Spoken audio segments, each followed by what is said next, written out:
Shalom Uvracha, bienvenue à tous dans notre rubrique analyse de la paracha de la semaine. Cette semaine, parachat Bechukotai. Dans la Torah, comme on le sait, il existe trois manières de pratiquer les mitzvot, trois injonctions, trois sortes d'injonctions. Il y a les chukim, les décrets, ces lois irrationnelles dont il n'y a pas encore de raison tant que le Messie ne soit pas là. Haïdout, les témoignages, ce sont des mitzvot rationnels, mais parce que Akadosh Baruch Hu nous a donné la capacité de les comprendre. Et si nous ne les avions pas ordonnées, nous ne les aurions pas comprises de nous-mêmes. Et puis les mishpatim, les mitzvot totalement rationnels, dont il y a une raison, ta'am ve'da'at. Aujourd'hui, nous allons focaliser sur les chukim, les décrets. En particulier, notre paracha commence avec ces termes « Im bechukotai telechu, u mitzvotai tishmoru ve'asitem otam » Si vous marchez dans mes décrets et que vous observez mes lois, et donc ainsi vous les ferez, alors Akadosh Baruch Hu nous promet de nombreuses brachot et spirituelles, des bénédictions spirituelles et matérielles. Im bechukotai, si vous marchez dans mes décrets, Rashi nous dira que im ici fera plutôt allusion à une supplication. Akadosh Baruch Hu nous supplie, non pas seulement comme un ordre, mais une demande profonde, pleine d'amour. Je vous en prie, marchez dans mes voies, parce que je n'attends que le moment où je vous donnerai cette récompense. Rashi nous dira que im bechukotai, si vous marchez dans mes décrets, ne fera pas référence ici aux mitzvot, comme on a la coutume de le savoir. Bechukotai, les chukim, les décrets irrationnels de la Torah. Non.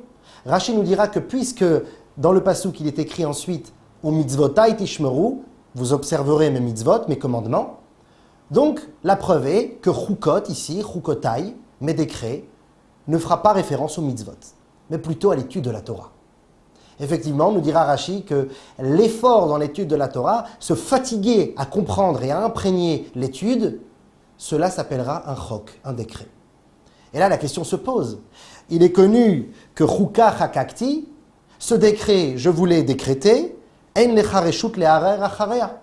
l'homme n'a pas le droit de protester ou de peut-être émettre un avis différent sur ce chok.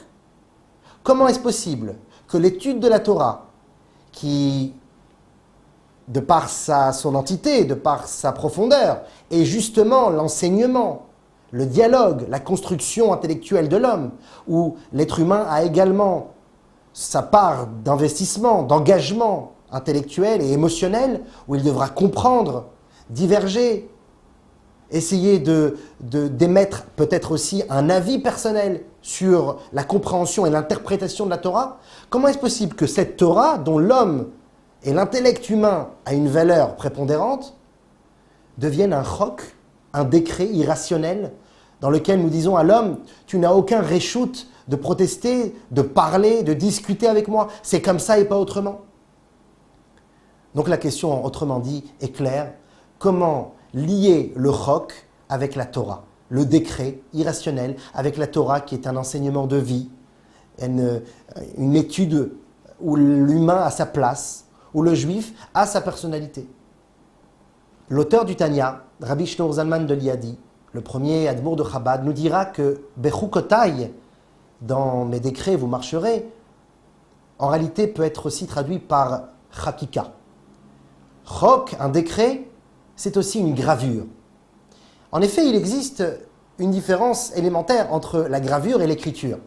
Lorsque j'utilise ma plume sur mon parchemin et que l'encre va imbiber la feuille, alors effectivement, le parchemin est devenu coloré.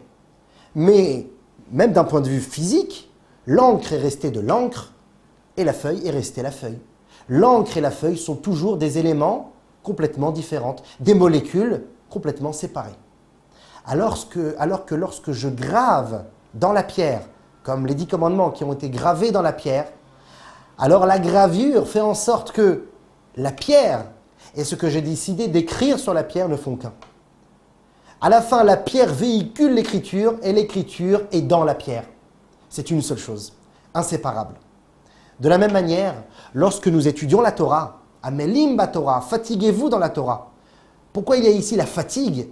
Parce que justement, c'est ça le décret. Le décret, c'est de se fatiguer à tel point de pouvoir subjuguer deux éléments contradictoires.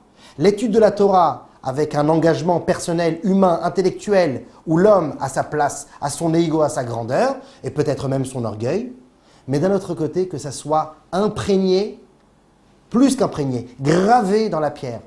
Que la Torah et lui ne font qu'un.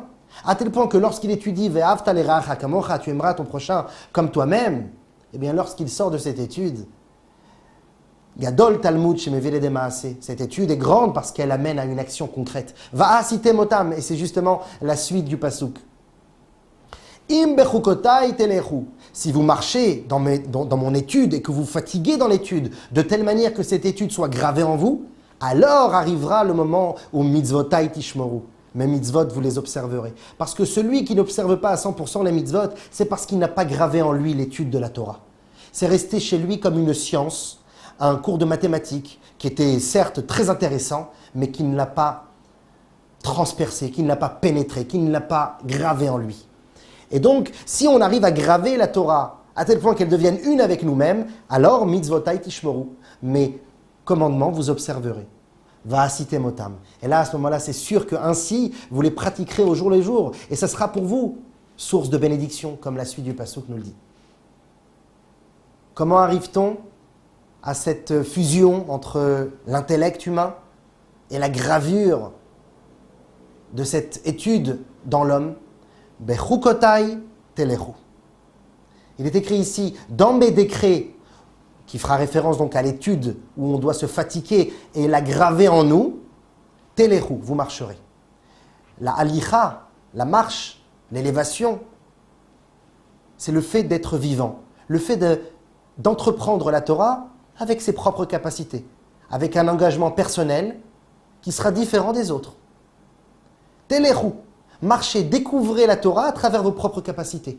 Mais tout cela doit être fait bechukotai, avec ce fameux décret. Le début de tout, c'est le kabbalatol. Le kabbalatol, la soumission. Naase venishma. Je ferai et ensuite je comprendrai. Mais tout de suite après le fait d'avoir fait, le fait d'avoir exécuté tel un serviteur, un soldat, alors maintenant je dois essayer maintenant de comprendre et d'arriver au niveau de telechu, d'élévation. D'élévation de niveau en niveau, mechail el chail, de force en force, de vaillance en vaillance. Et là, à ce moment-là, le bechukotai, la gravure précédemment dit, amènera véritablement au mitzvotai tishmoru, observer mes lois à 100%.